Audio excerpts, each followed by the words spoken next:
Bab 1471. Jiang Zuo, langit telah berubah. Orang tua itu menangis dan tertawa seolah-olah dia sudah gila. Namun, Ye Feng bisa memahami perasaannya saat ini.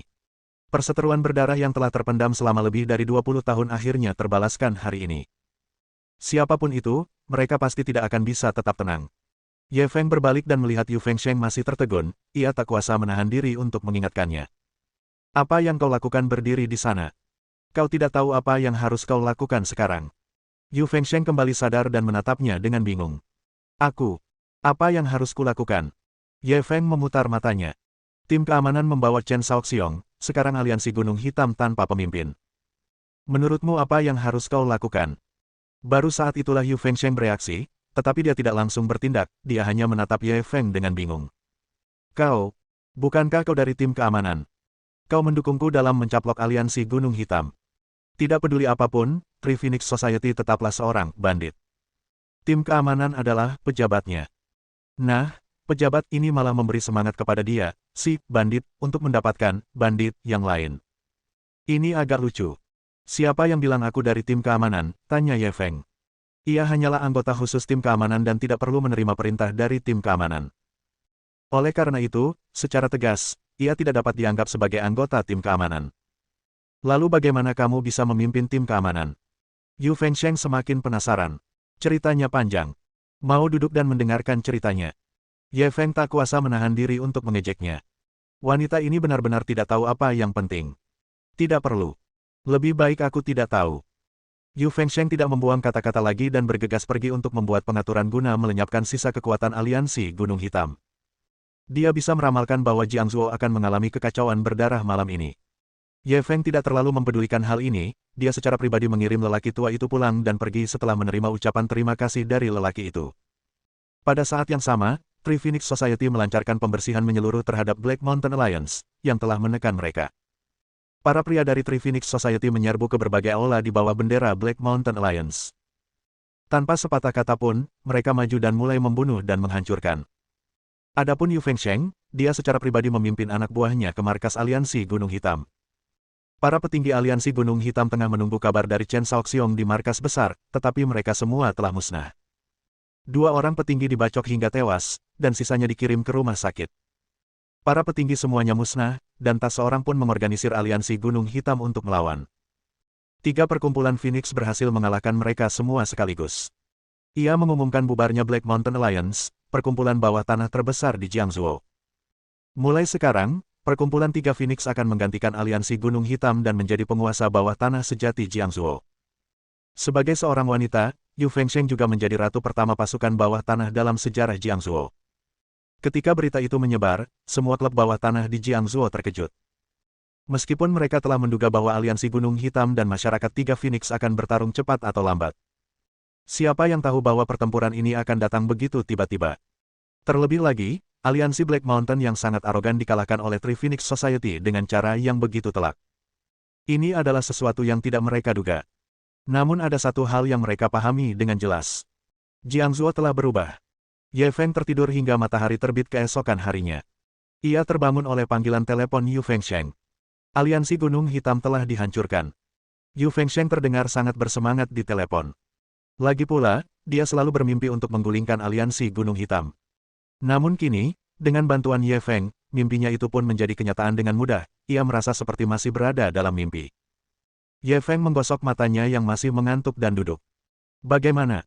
Kamu pasti sudah banyak berubah, kan?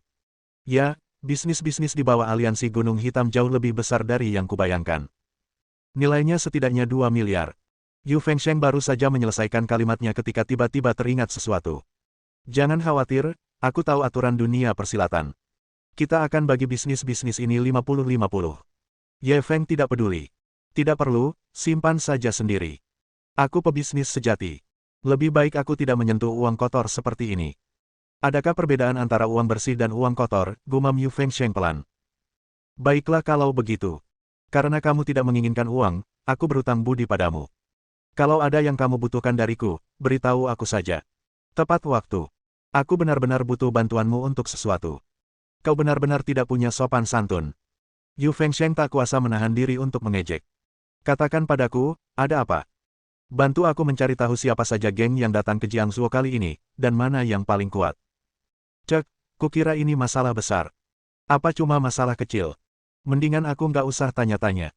Aku bikin acara aja dan undang para pemimpin geng terbesar. Kalau ada yang mau kamu sampaikan, nggak bisa langsung bilang di depan mereka. Yah, itu juga salah satu caranya. Baiklah, kalau begitu, silakan saja. Ye Feng memikirkannya, ini adalah cara yang bagus untuk mendapatkan hasil dengan segera. Ia tidak ingin siapapun mengganggunya saat memasuki harta rahasia Raja Siang kali ini. Akan lebih baik jika ia bisa membuat orang-orang ini mundur saat menghadapi kesulitan agar mereka tidak menimbulkan masalah. Akan tetapi, tidak akan mudah untuk membujuk orang-orang yang hanya mementingkan uang untuk berhenti. Akan lebih baik jika dia bisa membawa Ahken. Sebagai raja pencuri di kasino, orang ini mungkin akan memberikan efek jera yang tak terduga. Saat mendekati tengah hari, Yu Fengsheng datang membawa kabar baik. Dia telah menyiapkan jamuan makan di Menara Wangjiang dan mengundang para pemimpin geng perampok makam terbesar di Jiangzhou, dan mereka semua setuju untuk hadir. Ye Feng tidak ragu-ragu, dia membawa Ahken dan bergegas ke Menara Wangjiang. Restoran Wangjiang adalah restoran yang sangat terkenal di Jiangzhou. Konon, restoran ini memiliki sejarah 300 tahun. Bangunan ini bergaya Tiongkok klasik dengan total 3 lantai. Satu sisi menghadap sungai dan pengunjung dapat melihat seluruh sungai, itulah sebabnya bangunan ini dinamai demikian. Ye Feng dan Ahken datang ke Menara Wangjiang dan melaporkan nama Yu Fengsheng. Staf yang bertugas menerima mereka segera menjadi jauh lebih hormat. Mereka berpengetahuan luas dan tentu saja tahu apa yang terjadi tadi malam. Dapat dikatakan bahwa Yu Fengsheng sekarang adalah ratu pasukan bawah tanah Jiangzhou. Seperti kata pepatah, Raja neraka mudah dihadapi, tetapi iblis kecil sulit dihadapi. Jika mereka ingin bertahan hidup di Jiangzhou, mereka harus berhati-hati dalam menghadapi kekuatan gelap ini selain mematuhi hukum. Dengan hormat, ia mengantar mereka berdua keluar dari ruang pribadi. Pelayan mengetuk pintu dengan hati-hati. Nona Yu, tamu Anda telah tiba. Tak lama kemudian, Yu Fengsheng membuka pintu ruang pribadi dan menatap Ye Feng dengan antusias. Kau akhirnya di sini. Yang lain sudah di sini. Mereka menunggumu. Cepat masuk. Sambil berkata demikian, dia memegang pergelangan tangan Ye Feng dengan penuh kasih sayang dan menariknya ke kamar pribadi. Pada saat ini, meja bundar besar di ruang pribadi itu sudah terisi orang. Orang-orang ini semua ada di sini demi Yu Fengsheng. Mereka tahu bahwa wanita ini telah menyatukan dunia persilatan. Mereka harus memberikan mukanya. Jika tidak, akan sulit bagi mereka untuk bergerak sedikit pun di Jiangzhou di masa depan. Pada saat ini, mereka melihat ratu baru dari bawah tanah Jiangzhou menarik seorang pria ke dalam pintu dengan sangat intim. Sementara semua orang terkejut, mereka juga penasaran mengamati Ye Feng. Jelas saja mereka menebak-nebak identitasnya. Bab 1472. Apakah terlalu berlebihan? Kurasa tidak. Perkenalkan, ini teman baik saya, Tuan Ye Feng. Yu Fengsheng membawa Ye Feng ke perjamuan dan memperkenalkannya kepada semua orang. Semua pemimpin geng besar mengangguk sopan pada Ye Feng. Bagi orang-orang seperti mereka yang berkecimpung di dunia persilatan, tentu saja mereka harus ramah dan menghasilkan uang. Terlebih lagi, pihak lain adalah teman Yu Fengsheng, jadi mereka harus memberinya sedikit muka. Ye Feng tersenyum menanggapi niat baik semua orang. Langkah Yu Fengsheng selanjutnya mengejutkan semua orang yang hadir. Dia benar-benar memperbolehkan Ye Feng duduk di kursi utama, dan sikapnya sangat hormat. Sikap seperti itu membuat mereka tidak terlihat seperti teman. Lebih seperti hubungan antara atasan dan bawahan. Ye Feng hanya menolak sebentar sebelum duduk di kursi utama. Yu Fengsheng duduk di sebelah kanannya, sementara Ahken duduk di sebelah kirinya. Semua orang saling memandang. Yu Fengsheng sudah menjadi penguasa masyarakat bawah tanah Jiangzhou, tetapi dia sebenarnya sangat menghormati pemuda itu. Dari sini, dapat diketahui bahwa latar belakang pemuda di hadapan mereka ini mungkin lebih mengerikan dari apa yang mereka bayangkan. Hal ini membuat mereka semakin berhati-hati. Sebaiknya jangan menyinggung orang seperti itu sebisa mungkin. Kalau tidak, itu hanya akan berdampak buruk bagi mereka. Yu Fengsheng kemudian memanggil semua orang untuk minum dan makan.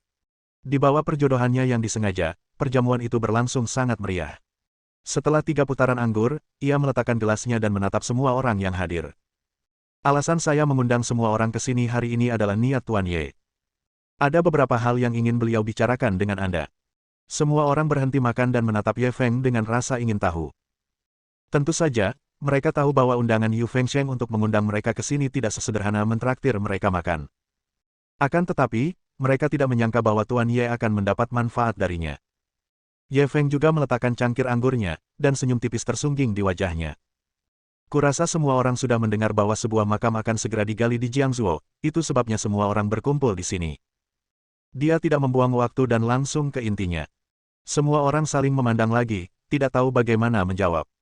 Pada saat ini, seorang pria yang duduk di sebelah Yu Fengsheng berbicara lebih dulu, kita memang di sini untuk makam ini. Apa saran Tuan Ye? Ye Feng menoleh ke arah sumber suara dan melihat seorang pria berusia 50-an. Kepalanya agak botak, hanya ditutupi beberapa helai rambut. Di pangkal hidungnya terdapat sepasang kacamata berbingkai emas, membuatnya tampak seperti orang berbudaya. Dia sedang menggulung dua buah kenari di telapak tangannya, yang tidak pernah lepas dari tangannya saat dia memakannya. Kursi-kursi dalam perjamuan tidak ditata secara acak. Semakin dekat kursi dengan tuan rumah, semakin tinggi status tamunya. Bagi orang ini untuk dapat duduk di samping Yu Fengsheng, itu membuktikan bahwa ia memiliki status tertinggi di antara kelompok orang ini. Ye Feng sangat menghargai orang ini, dan dia segera bertanya dengan sopan, bolehkah saya tahu nama Anda? Nama keluargaku Jin, dan nama depanku San. Pria itu menjawab dengan nada yang tidak merendahkan atau sombong. Jin San, Gunung Emas. Nama yang bagus. Ye Feng tak kuasa menahan diri untuk memuji, tetapi orang ini masih memasang ekspresi acuh tak acuh, ia tidak menunjukkan reaksi apapun terhadap pujiannya. Pada saat ini, Yu Fengsheng memperkenalkan mereka. Paman Jin adalah senior paling dihormati dari sekte pencuri di Jiangzuo. Dia memiliki lebih dari 100 murid dan murid agung di bawahnya. Itu adalah kelompok pencuri yang besar. Ye Feng bergumam dalam hati, tetapi sikapnya tampak lebih hormat. Kalau begitu aku harus meminta Paman Jin untuk membimbingku di masa depan. Jin San menangkupkan tinjunya ke arahnya dan berkata dengan acuh tak acuh, saya tidak berani menasihati Anda, Tuan Ye, tolong beritahu kami mengapa Anda mengundang kami ke sini hari ini. Melihat sikapnya terhadap Ye Feng, Ken hendak marah besar. Namun Ye Feng melambaikan tangannya padanya, menyuruhnya untuk tenang. Baru setelah itu Ken kembali ke tempat duduknya. Namun, ia menatap Jin San dengan tatapan tidak ramah. Ia benar-benar ingin mencari kesempatan untuk merasakan metode guru Jin. Ye Feng merenung sejenak sebelum melanjutkan. Sejujurnya, aku juga ingin memasuki makam ini. Jin San mengambil gelas anggur di depannya dan menyesapnya sebentar sebelum perlahan meletakkannya. Kamu boleh ikut kalau mau. Kenapa kamu perlu memberitahu kami? Kesempatannya sama. Semua orang akan berkompetisi sesuai kemampuannya. Ye Feng tersenyum sambil menatap gelas anggurnya. Tapi aku harap kalian semua akan mundur dari kompetisi ini. Swoosh. Ruangan pribadi yang awalnya ramai langsung menjadi sunyi, dan semua orang menatap Ye Feng dengan kaget dan marah. Namun, demi Yu Fengsheng, tak seorang pun membuka mulut untuk memarahinya saat ini. Jin San melirik Ye Feng, lalu mengalihkan pandangannya ke Yu Fengsheng. Bos Yu, apa maksud temanmu ini? Yu Fengsheng melambaikan tangannya. Ini urusan kalian semua. Aku hanya bertugas mengatur perjamuan. Aku tidak peduli dengan hal lain. Dia memperjelas pendiriannya, dan sekarang, semua orang tidak lagi menunjukkan belas kasihan, mereka mulai menyerang Ye Feng. Apa yang kau bicarakan? Apa maksudmu dengan kau ingin kami mundur dari kompetisi? Kenapa? Benar sekali. Kali ini, pembukaan makam agung adalah kesempatan langka. Semua orang akan bersaing sesuai kemampuan masing-masing. Kenapa kita harus mundur? Orang ini terlalu arogan. Dia ingin kita mundur hanya dengan satu kalimat. Memangnya dia pikir dia siapa? Hehe, dia terlalu sombong. Dia meremehkan kita. Semua orang di sini adalah pencuri liar, menghadapi permintaan Ye Feng yang tidak masuk akal, dan mereka semua menjadi marah. Jin San menunggu semua orang selesai melampiaskan kekesalannya sebelum berkata perlahan, Tuan Ye, kami makan bersama Anda hanya karena Bos Yu. Tapi, tidakkah menurut Anda permintaan Anda terlalu berlebihan? Ye Feng mengangkat cangkir anggurnya dan menghirupnya. Apa ini terlalu berlebihan? Kurasa tidak. Aku hanya menyelamatkan kalian semua. Jin San menyipitkan mata dan menatapnya. Apa maksudmu? Ye Feng menyesap anggur dan menggigit ikan danau barat saat tatapannya perlahan menyapu semua orang. Karena belum terlambat bagimu untuk mundur sekarang. Kalau kau tidak tahu apa yang baik untukmu, nyawamu mungkin dalam bahaya. Begitu dia mengatakan hal itu, ruangan pribadi itu menjadi hening sejenak, lalu semua orang meledak. Kutukan-kutukan lainnya pun menyusul. Sombong, terlalu sombong. Apa kau pikir kami takut? Hehe, apa anak ini mau menjadikan kita semua musuh? Apa dia tahu konsekuensinya? Aku sudah berkecimpung di dunia persilatan selama puluhan tahun. Kau, bocah nakal yang masih polos, berani pamer di depanku. Siapa yang memberimu nyali? Bos Yu, bukannya kami tidak mau menghormatimu. Hanya saja anak nakal ini terlalu sombong. Perkataan Ye Feng membuat semua orang marah, mereka sekarang bersatu melawan musuh bersama. Namun, Ye Feng tetap tenang menghadapi kemarahan penonton. Ia bahkan tersenyum tipis sambil makan perlahan. Tindakannya membuat Yu Fengsheng bingung. Sekalipun dia ingin orang-orang ini mundur, sikapnya seharusnya lebih baik. Selama dia memberi mereka cukup keuntungan dan memberikan muka padanya, mungkin ada peluang. Akan tetapi, orang ini langsung membombardir semua orang dengan tuntutannya, mengisolasi dirinya sendiri dan menjadikan semua orang musuhnya. Ini hanyalah merayu kematian. Bab 1473. Keterampilanku benar-benar lebih baik darimu. Kelompok orang ini telah diprovokasi olehnya. Sekalipun demi reputasi mereka, mereka akan tetap melawannya sampai akhir. Mereka benar-benar tidak tahu apa yang dipikirkannya. Pikiran Ye Feng sangat sederhana. Karena dia tahu bahwa tidak peduli seberapa banyak dia menurunkan pendiriannya dan menawarkan lebih banyak manfaat, orang-orang ini tidak akan mau berhenti. Lagi pula, kekayaan dalam makam seperti harta karun Raja Xiang sulit diperkirakan. Tidak ada seorang pun yang akan menyerah begitu saja. Sekalipun dia berlutut dan memohon, mereka tidak dapat mengubah pikiran mereka. Kalau begitu, dia mungkin juga menggunakan sikap keras untuk memaksa mereka tunduk. Kalian semua, salah paham. Aku tidak mengancam kalian. Saat kukatakan nyawa kalian dalam bahaya, maksudku ada banyak jebakan di makam ini. Dengan kemampuan kalian, kemungkinan besar kalian akan mati di dalamnya. Tidak apa-apa kalau dia tidak menjelaskan, tapi penjelasan ini malah membuat semua orang makin marah. Mereka yang diundang ke sini hari ini adalah para pemimpin geng pencurian besar. Semua orang menganggap keterampilan mencuri mereka luar biasa. Bagaimana mereka bisa menanggung penghinaan seperti itu? Bukankah anak ini terlalu sombong? Beraninya kau bilang kemampuan kita tidak cukup bagus. Waktu aku merampok makam, kamu masih pakai popok. Di depanku, kamu nggak berhak sombong. Hehe, dari mana anak ini berasal? Kenapa aku tidak tahu ada orang seperti itu di sekte pencuri? Entahlah dari mana asalnya. Anak nakal yang masih polos, nadanya nakal sekali. Beberapa di antara mereka yang pemarah bahkan telah menyingsingkan lengan baju mereka, tampak seperti mereka akan melawan Ye Feng sampai mati. Ahken segera meningkatkan kewaspadaannya dan siap untuk bergerak kapan saja. Ye Feng tidak peduli dengan kemarahan orang-orang ini, dia mengamati ekspresi Paman Jin sepanjang waktu. Yang mengejutkannya adalah orang ini tidak seantusias yang lain. Dia masih duduk di sana dengan mata tertunduk. Yang lainnya mengumpat sejenak sebelum menatap Jin San. Paman Jin, katakan sesuatu. Mereka akan buang air besar di atas kita. Benar, Paman Jin. Anda senior yang paling dihormati di sini. Kami akan mendengarkan Anda. Orang yang paling kukagumi dalam hidupku adalah Paman Jin. Kami akan mengikuti jejakmu. Jin San tak bisa menghindarinya, ia hanya bisa duduk tegak dan menoleh ke arah Ye Feng. Dari nada bicara Tuan Ye, sepertinya Anda tahu banyak tentang makam ini. Dari pertanyaan ini, Ye Feng bisa melihat kesenjangan antara dirinya dan orang lain. Yang lain terlalu sibuk marah, tetapi dia satu-satunya yang mengajukan pertanyaan kunci.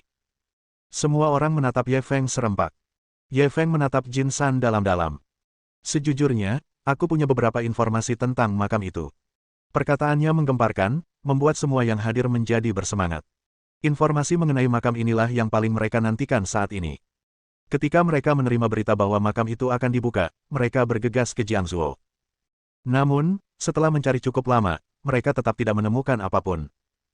Mereka bahkan tidak dapat menemukan perkiraan luas makam tersebut. Pada saat ini, informasi apapun tentang makam itu sangat berharga bagi mereka. Semua orang menatap Ye Feng, mereka ingin membongkar otaknya dan melihat informasi di dalamnya. Bagaimana kau tahu tentang makam itu? Jin San tidak segembira yang lain, dia hanya menatap Ye Feng dengan rasa ingin tahu. Tidak nyaman untuk memberitahu kalian ini. Saya hanya berbaik hati menyarankan semua orang untuk mundur sesegera mungkin. Melindungi nyawa kalian lebih penting. Ye Feng sengaja membuat mereka tetap tegang dan tidak mengatakan apa-apa lagi. Jin San menatapnya seolah-olah mencoba memastikan apakah dia mengatakan kebenaran. Adapun yang lainnya, tatapan mereka beralih antara Jin San dan Ye Feng. Ruangan pribadi itu hening sejenak. Setelah beberapa lama, Jin San berbicara lagi, meskipun ada bahaya di makam ini, dan dengan teknologi kita, masuk ke sana seharusnya jalan buntu. Lalu apa yang membuatmu berpikir kau bisa masuk? Atau apakah kau pikir kemampuanmu lebih baik dari kami? Ye Feng tersenyum tipis. Meskipun aku ingin rendah hati, sejujurnya, kemampuanku memang lebih baik daripada kemampuanmu. Perkataannya seolah-olah mengatakan bahwa semua orang yang hadir adalah sampah, dia sangat merendahkan. Masa kembali marah. Namun bagi mereka, informasi mengenai makam besar itu lebih menarik, sehingga mereka tidak mengumpat lagi kali ini. Jin San menatap Ye Feng cukup lama sebelum tiba-tiba tertawa. Kita semua tokoh berpengaruh di dunia persilatan. Kalau kita mundur setelah ditakut-takuti anak kecil sepertimu, bukankah itu terlalu memalukan? Dia berhenti sejenak lalu melanjutkan, bagaimana kalau begini? Ayo kita bandingkan kemampuan kita. Asal kau bisa mengalahkanku, kita bersedia mundur. Ye Feng menggosok hidungnya. Lalu bagaimana kalau aku kalah? Cahaya berapi-api berkilat di mata Jin San. Kalau kau kalah, ceritakan semua yang kau ketahui tentang makam itu. Ye Feng sedang menunggu kalimat ini, dan senyum di wajahnya segera menyebar. Baiklah, itu kesepakatan. Ye Feng menunggu kata-kata ini, hanya dengan mengalahkan orang-orang ini dengan kekuatan dia bisa membuat mereka mundur. Jin San dan yang lainnya sangat gembira. Di mata mereka, Ye Feng masih sangat muda, seberapa besar kekuatan yang dimilikinya. Bukankah mudah untuk mengalahkannya? Katakan padaku, bagaimana kau ingin bertanding? Jin San bersikap seperti seorang senior sambil mengangkat tangannya ke arah Ye Feng. Kau putuskan saja. Aku tak masalah dengan apapun. Ye Feng menendang bola itu kembali. Jin San mencibir. Menurutnya, tindakan Ye Feng benar-benar arogan. Berhadapan dengannya, Raja Pencuri di Jiangzuo, dia berani bersikap begitu sombong. Sungguh konyol. Namun, ini juga bagus. Dia akan memberinya pelajaran. Baiklah, kalau begitu kita akan mengadakan 2 ronde. Ronde pertama adalah kompetisi teknik, dan ronde kedua adalah kompetisi tinju dan tendangan. Mudah dipahami bagaimana membandingkan teknik. Kami, anggota sekte pencuri, mengandalkan tangan kami untuk mencari nafkah, jadi tangan kami harus sangat lincah. Jin San berkata sambil mengambil telur dari piring. Ayo kita lomba mengupas telur. Kita lihat siapa yang lebih jago. Aku duluan. Saat dia berbicara, dia hendak melakukan suatu gerakan. Tunggu sebentar. Ye Feng tiba-tiba menghentikannya. Kau yakin bisa mewakili yang lain? Kalau aku mengalahkanmu dan yang lain tidak yakin dan mau main round robin denganku, bahkan jika aku punya 8 nyawa, aku akan mati kelelahan. Jin San langsung terhibur dengan kata-katanya. Ia segera berbalik dan menatap yang lain. Kalau begitu, izinkan saya bertanya, bolehkah saya mewakili semua orang dalam pertempuran ini? Pertanyaannya langsung mendapat tanggapan hangat dari semua yang hadir. Tentu saja, Paman Jin yang terbaik di sini. Tentu saja, dia bisa mewakili kita. Jika Paman Jin tidak bisa mewakili kita, siapa lagi yang memenuhi syarat? Kami percaya pada kekuatan Paman Jin. Jika Paman Jin kalah, kita semua akan mengaku kalah. Benar sekali, benar sekali. Setelah mendapat persetujuan semua orang, Jin San menatap Ye Feng lagi. Kau dengar itu? Kalau aku kalah, kita semua akan mundur dari kompetisi ini. Bab 1474. Silakan mulai pertunjukan Anda. Ye Feng mengangguk puas, lalu mengangkat tangannya. Silakan mulai pertunjukan kalian. Kalau begitu, kamu harus memperhatikannya dengan saksama. Setelah Jin San selesai berbicara, ia meletakkan telur di atas meja dan mengambil gelas transparan di sampingnya. Ia menghabiskan semua air di dalamnya, lalu menuangkannya ke atas telur. Semua orang di meja menatapnya dengan gugup. Mereka tak berani berkedip, takut melewatkan detail apapun. Segera setelah itu, Jin San mulai mengocok gelas perlahan-lahan, dan telur di dalamnya mulai berputar. Dia mengocoknya makin cepat hingga cangkir itu meninggalkan meja, dan telur itu masih berputar cepat di dalam cangkir. Kulit telurnya hancur dan jatuh berkeping-keping ke atas meja. Ia menggunakan metode ini untuk mengupas kulit telur. Terlihat bahwa penguasaan kekuatannya telah mencapai titik sempurna. Hal ini membuat Ye Feng dan Yu Fengsheng penasaran. Yang lainnya bersorak. Keahlian Paman Jin memang mengesankan. Pengendalian kekuatannya sudah mencapai level seperti itu. Sungguh mengagumkan. Ya, bisa mengupas kulit telur hanya dengan gelas kaca tanpa melukai telur, teknik ini sungguh luar biasa. Paman Jin memang raja pencuri yang terkenal di Jiangzuo. Keahlian ini saja sudah cukup untuk kita pelajari selama puluhan tahun. Saya hanya bertanya berapa banyak orang di dunia ini yang bisa melakukannya. Semua orang kagum dengan keterampilan Jin San. Namun, Ahken menunjukkan ekspresi tidak setuju dan bahkan sedikit meremehkan. Tak lama kemudian, Jin San meletakkan gelas kaca itu di atas meja dan perlahan membukanya. Sebuah telur dengan semua cangkangnya terkelupas muncul di atas meja. Hualala! Tepuk tangan langsung terdengar di ruang pribadi itu. Entah demi menciptakan momentum atau demi kekaguman, orang-orang ini bekerja sangat keras. Yu Fengsheng juga sangat kagum dengan ini. Dia telah berkecimpung di dunia persilatan selama bertahun-tahun dan telah melihat banyak pencuri yang terampil. Namun, dia harus mengakui bahwa teknik Jin San adalah yang terbaik yang pernah dilihatnya. Hanya dengan gelas kaca, ia bisa mengupas semua kulit telur. Sungguh luar biasa. Jin San menatap telur yang seputih giok, dan senyum puas muncul di wajahnya. Tidak ada seorang pun di seluruh Jiangzuo yang memiliki keterampilan seperti dia. Itulah keyakinan Raja Pencuri. Tuan Ye, giliran Anda. Dia berbalik menatap Ye Feng, dia sedang menunggu pertunjukan yang bagus. Sebelum Ye Feng sempat bicara, Ah Ken berdiri. Ini cuma tipuan kecil. Dengan kemampuanmu, kau masih berani menantang Tuan Ye. Kemampuanku hanya 1/10 dari kemampuan Tuan Ye. Biar aku yang merasakannya. Untuk pertama kalinya, semua orang melihat Ah Ken. Ketika mereka melihat orang ini mengikuti Ye Feng seperti pengikut, mereka mengira bahwa dia hanya pengikut dan tidak menganggapnya penting. Melihat dia mengambil inisiatif untuk melangkah maju dan bahkan berbicara kasar kepada Jin San, semua orang menjadi marah. Dari mana datangnya orang tak berguna ini? Beraninya dia menantang Paman Jin. Beraninya kau bilang kemampuan Paman Jin tidak seberapa. Bukankah ini terlalu arogan? Seperti dugaanku, seperti tuan, seperti pelayan. Tuannya sombong, dan pelayan ini juga sombong. Kau pikir kau layak menantang Paman Jin? Ketika semua orang menghadapi Ye Feng, mereka masih peduli dengan wajah Yu Fengsheng. Akan tetapi, saat mereka menghadapi Ah Ken, mereka tidak memiliki banyak keraguan dan mengejeknya tanpa menahan diri. Mendengar ejekan mereka, senyum Ah Ken semakin lebar. Layak atau tidaknya aku, kau akan tahu nanti. Jin San hanya bisa menoleh ke arah Ye Feng. Bisakah orang ini mewakili Tuan Ye? Ye Feng mengangguk tanpa ragu. Ya, bagus. Aku terima tantanganmu. Kamu boleh mulai, kata Jin San sambil mendorong sepiring telur rebus ke depan Ah Ken. Ah Ken hanya meliriknya, dan raut wajah meremehkan muncul di matanya. Telur rebus. Aku tak sanggup kehilangan muka. Setelah berkata begitu, ia mendorong pintu ruang pribadi dan memanggil pelayan yang menunggu di luar. Ia berbisik di telinganya. Pelayan itu tertegun sejenak, tetapi dia segera pergi. Tak lama kemudian, dia kembali dengan sepiring telur. Ah Ken mengambil sepiring telur dan berjalan kembali ke ruang pribadi. Jika Anda ingin mengupasnya, Anda harus mengupas telur mentah. Ketika Ah Ken mengatakan ini, semua orang yang hadir menampakkan ekspresi terkejut. Telur mentah jauh lebih sulit dikupas daripada telur matang. Jika terjadi kesalahan, selaput telur di dalamnya bisa pecah, menyebabkan cairan telur di dalamnya bocor. Cek, apa yang kau banggakan? Kalau kau benar-benar bisa mengupas telur mentah, aku berani makan sepiring telur mentah ini. Benar. Mengupas telur mentah jauh lebih sulit daripada mengupas telur matang. Keduanya sama sekali tidak sejajar. Bagaimana mungkin? Bukan tidak mungkin mengupasnya perlahan, jadi kita harus menetapkan batas waktu. Kalau tidak, apa kita harus menunggu sampai besok pagi? Benar. Batas waktunya 5 menit. Kalau kamu tidak bisa menyelesaikannya dalam 5 menit, kamu kalah. Mendengar keributan mereka, Ah Ken tak kuasa menahan tawa. Aku tak butuh 5 menit.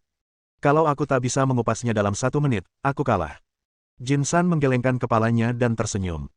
Menurutnya, ini hanyalah mimpi orang bodoh. Seberapa sulitkah mengupas telur mentah? Bagaimana mungkin dia bisa menyelesaikannya dalam 1 menit? Tetapi dia tidak langsung berbicara, dia menatap Ye Feng lagi, ingin melihat apa yang akan dia katakan. Meskipun Ye Feng merasa Ah Ken sedang membual, dia sudah mengatakannya dengan lantang, jadi dia hanya bisa terus mendukungnya. Jika dia tidak bisa menyelesaikan mengupasnya dalam semenit, saya akan kalah di ronde ini. Baiklah, kamu sendiri yang mengatakannya. Jin San tidak memberi Ye Feng kesempatan untuk mengubah kata-katanya, ia langsung mengangkat tangannya ke arah Ah Ken. Kamu bisa mulai sekarang. Ah Ken mengambil sebutir telur mentah dari piring dan menjepitnya dengan ibu jari dan jari tengah. Kemudian, ia menggunakan tangan satunya untuk menggosok telur itu dengan keras, dan telur itu pun mulai berputar cepat. Lalu semua orang melihat pemandangan yang mencengangkan. Jari telunjuk Ah Ken bergerak cepat, dan cangkang telur mentah mulai jatuh ke meja sedikit demi sedikit. Ekspresi semua orang semakin terkejut. Akhirnya, mereka sudah bisa memasukkan 2 telur ke dalam mulut mereka. Bahkan Ye Feng pun tak dapat menahan diri untuk memuji dalam hatinya. Ah Ken memang raja pencuri di kasino. Dia benar-benar punya keahlian yang luar biasa. Untuk mengupas telur mentah dengan cara ini, seseorang harus memiliki tingkat pengendalian yang luar biasa terhadap kekuatannya. Jika tidak, kesalahan sekecil apapun akan mengakibatkan semua usaha mereka sebelumnya menjadi sia-sia. Hanya berdasarkan keterampilannya yang unik ini, dia layak menyandang gelar Raja Pencuri. Swoosh! Ah Ken selesai mengupas bagian terakhir kulit telur dan memegang telur yang sudah dikupas di telapak tangannya. Selaput telurnya utuh. Hanya butuh waktu kurang dari 50 detik. Sial, dia benar-benar mengupasnya. Aku nggak nonton film fantasi barusan, kan? Dia beneran melakukannya. Bukankah kesulitan ini agak terlalu aneh? Aku khawatir Paman Jin pun mungkin tidak bisa melakukannya. Dari mana orang ini berasal? Aku belum pernah mendengar orang seperti itu sebelumnya. Bab 1475. Bicaralah dengan tinjumu. Dia baru saja mengatakan bahwa kemampuannya hanya 1/10 dari Ye Feng, benarkah? Kalau teknik ini cuma 1/10, seberapa kuat Ye Feng? Mustahil. Semua orang sudah terkejut dengan keterampilan unik yang ditunjukkan Ah Ken. Mampu mengupas kulit terluar telur mentah dalam waktu singkat tanpa merusak telur sedikit pun, kekuatan semacam ini tidak pernah terdengar sebelumnya. Bahkan Jin San pun diam-diam terkejut. Ia selalu sangat percaya diri dengan tekniknya. Ia merasa bahwa meskipun ia melihat seluruh negeri, kekuatannya sudah cukup untuk menjadi yang terbaik. Baru pada saat inilah ia menyadari bahwa selalu ada seseorang yang lebih baik darinya. Dia tidak dapat melakukannya hanya berdasarkan pada keterampilan unik yang ditunjukkan Ah Ken. Ah Ken sengaja melambaikan telur mentah di depannya. Lihat baik-baik, ini telur asli. Setelah berkata demikian, ia dengan lembut menuangkan kuning telur ke dalam gelas di depan Jin San. Kuning telur itu pun pecah dari kantung dan mengalir ke dalam gelas. Jin San merasakan sakit yang membakar di wajahnya seolah-olah dia telah ditampar. Sebagai raja pencuri Jiangzuo yang terkenal kejam, ia telah dikalahkan oleh seorang prajurit tak dikenal yang muncul entah dari mana dan menggunakan teknik terbaiknya. Jika dia tidak segera membalasnya, reputasinya akan sia-sia. Tuan Ye benar-benar datang dengan persiapan matang. Dia benar-benar mengundang ahli seperti itu. Saya benar-benar salah menilai dia. Saya kalah di ronde ini. Dia menunjukkan penampilan yang murah hati, dengan sikap seorang Grandmaster. Terima kasih telah membiarkanku menang. Ah Ken menangkupkan tinjunya ke arahnya, tetapi matanya masih dipenuhi dengan penghinaan. Selain Ye Feng, dia tidak peduli dengan orang lain. Lagi pula, dia punya modal untuk melakukannya. Jin San kalah satu ronde sejak awal, membuat semua orang yang hadir merasa malu. Dia tahu bahwa jika dia tidak menggunakan kartu asnya, dia tidak hanya akan kehilangan kesempatan untuk memasuki makam, tetapi gelarnya sebagai raja pencuri di Jiangzuo juga akan hilang. Selanjutnya, kita akan bertanding di babak kedua, tinju dan tendangan. Saat kita berkecimpung di dunia persilatan, selain harus mampu bekerja keras, kita juga harus tangguh dalam tinju dan tendangan. Kalau tidak, kita akan cepat mati. Jin San berkata sambil menangkupkan tinjunya ke arah Ah Ken. Sekarang, biarkan aku mencoba seni bela dirimu. Maaf kalau menyinggung. Begitu dia selesai berbicara, dia tidak memberi Ah Ken waktu untuk bersiap dan langsung menyerbu ke depan. Jarak di antara mereka kurang dari 1 meter. Ah Ken langsung terkejut. Yu Fengsheng langsung menggebrak meja dan berdiri. Karena kita akan bertanding, kita harus bertanding secara terbuka. Serangan diam-diam itu teknik apa? Segera, penanggung jawab komplotan pencuri itu membebaskan Jin San. Ini tidak dianggap serangan diam-diam, kan? Paman Jin sudah bilang ronde kedua akan berupa adu tinju dan tendangan. Bagaimana ini bisa dianggap serangan diam-diam? Benar sekali. Siapa yang akan membicarakan hal ini denganmu sebelum bertindak? Kalau kau ingin menyalahkan seseorang, kau hanya bisa menyalahkannya karena tidak cukup waspada. Benar. Tindakan Paman Jin sepenuhnya masuk akal. Hasil kompetisi ini berhubungan langsung dengan apakah mereka bisa memperoleh informasi mengenai makam besar, jadi mereka tidak peduli untuk berselisih dengan Yu Fengsheng. Asal mereka bisa menang, tak jadi masalah meski mereka menggunakan cara-cara tak tahu malu. Hal semacam ini bukanlah beban psikologis bagi pencuri seperti mereka. Yu Fengsheng ingin terus berdebat, tetapi Ye Feng melambaikan tangannya padanya. Ngapain juga berdebat sama pencuri? Kalau mereka berakal sehat, mereka pasti bukan pencuri. Hanya ada satu cara untuk menghadapi kelompok orang ini. Itu berarti menggunakan tinjunya untuk berbicara. Kekuatan Jin San berada pada tahap akhir kekuatan cahaya. Kekuatan semacam ini sudah dianggap langka di antara sekelompok bandit. Tak heran ia bisa menjadi raja pencuri di Jiangzuo. Tak hanya teknik mencurinya yang brilian, ilmu bela dirinya juga begitu dahsyat. Ye Feng tidak menduga hal ini. Faktanya, kekuatan Ah Ken tidak bisa dibilang lemah. Ia juga berada di sekitar tahap tengah kekuatan cahaya. Terlebih lagi, teknik pergerakannya sangat lincah, jauh lebih kuat dari kekuatan cahaya tingkat menengah biasa. Jika itu pertarungan normal, meskipun ia mungkin tidak sebanding dengan Jin San, ia setidaknya dapat bertahan selama lebih dari 10 menit. Namun, karena ia sudah kehilangan inisiatif, ditambah dengan terbatasnya ruang di ruang pribadi, ia tidak dapat menampilkan kelincahannya, dan kekuatannya pun sangat berkurang. Keduanya baru bertarung kurang dari 2 menit, tetapi Ah Ken sudah berada dalam situasi genting. Akhirnya, bahu kirinya terkena pukulan wujud harimau milik Jin San, dia terhuyung dan terjatuh ke tanah. Tinju Jinsan berhenti tepat di depan wajah Ah Ken. Jika dia bergerak sedikit saja ke depan, batang hidungnya pasti sudah copot. Terima kasih. Jinsan tersenyum penuh kemenangan saat mengulurkan tangannya pada Ah Ken. Ah Ken menepis tangannya, berdiri, dan berjalan di depan Ye Feng dengan ekspresi malu. Maaf, Tuan Ye, saya kalah. Meskipun ia dikalahkan begitu cepat, itu disebabkan oleh serangan mendadak Jin San dan fakta bahwa arena itu terlalu kecil baginya untuk menggunakan kekuatan penuhnya. Namun, apapun alasannya, kekalahan tetaplah kekalahan. Tak ada gunanya berkata lebih banyak lagi. Tuan Ye memberinya tugas yang begitu penting, tetapi dia kalah. Dia malu. Ye Feng perlahan berdiri dan menepuk bahunya. Kau hebat sekali. Mendengar dorongannya, Ah Ken merasa semakin malu. Ia menundukkan kepala dan tidak berbicara. Ye Feng menoleh ke arah Jin San.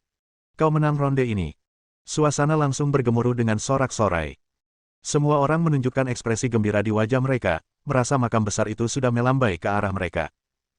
Jin San awalnya mengira Ye Feng masih akan berdebat dengannya tentang serangan mendadak itu, tetapi ketika dia mendengar Ye Feng mengaku kalah, dia menghela napas lega.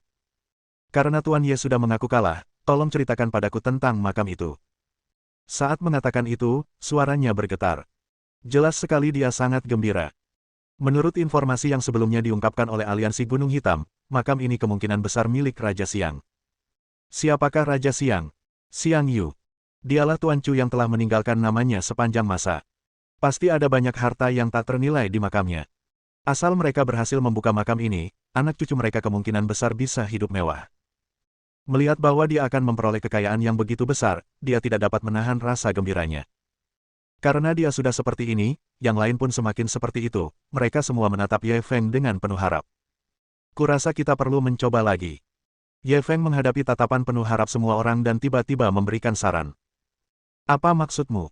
Apa kau mau mengingkari janjimu? Wajah Jin San memucat, menunjukkan ekspresi marah. Ye Feng tersenyum dan melambaikan tangannya. Paman Jin, kau salah paham, aku tidak akan menarik kembali kata-kataku. Namun, kau dan aku masing-masing memenangkan satu dari dua pertandingan ini. Bagaimana perhitungannya? Kita baru bisa menentukan pemenang dan pecundangnya setelah satu ronde lagi. Jin San mengerutkan kening dan berpikir sejenak. Ia merasa apa yang dikatakannya masuk akal. Lalu bagaimana kau ingin mengerjakan tes tambahannya? Ye Feng menunjuk telur di atas meja, kupas telurnya. Kau mau ikut lomba mengupas telur? Kau? Jin San tanpa sadar ingin menolak.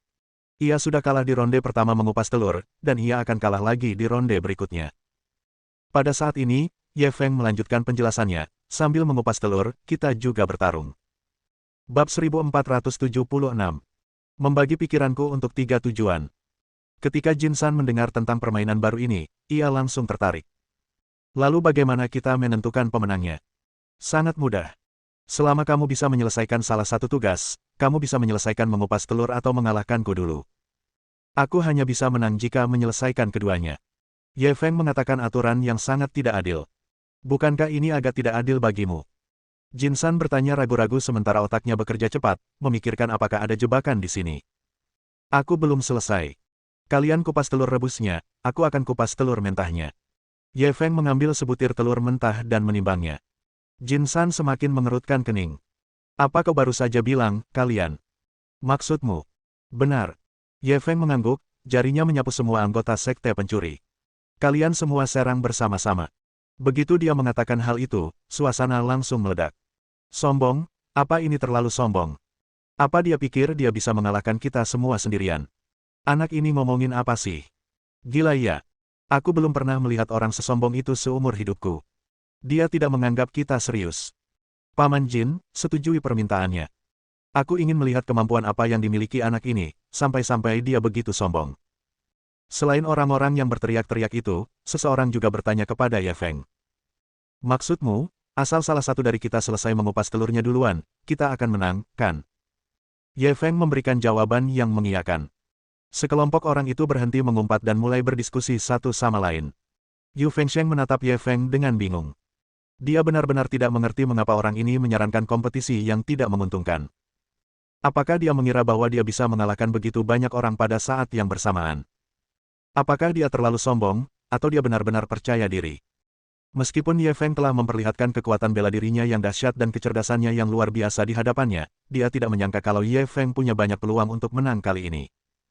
Hanya Ken yang benar-benar percaya pada Ye Feng.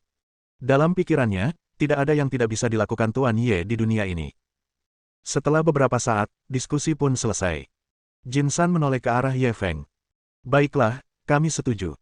Kamu bisa bekerja sama dengan temanmu agar kamu tidak bilang kami menindasmu. Sambil berbicara dia menunjuk ke arah Ken. Tidak perlu, aku sendiri sudah cukup.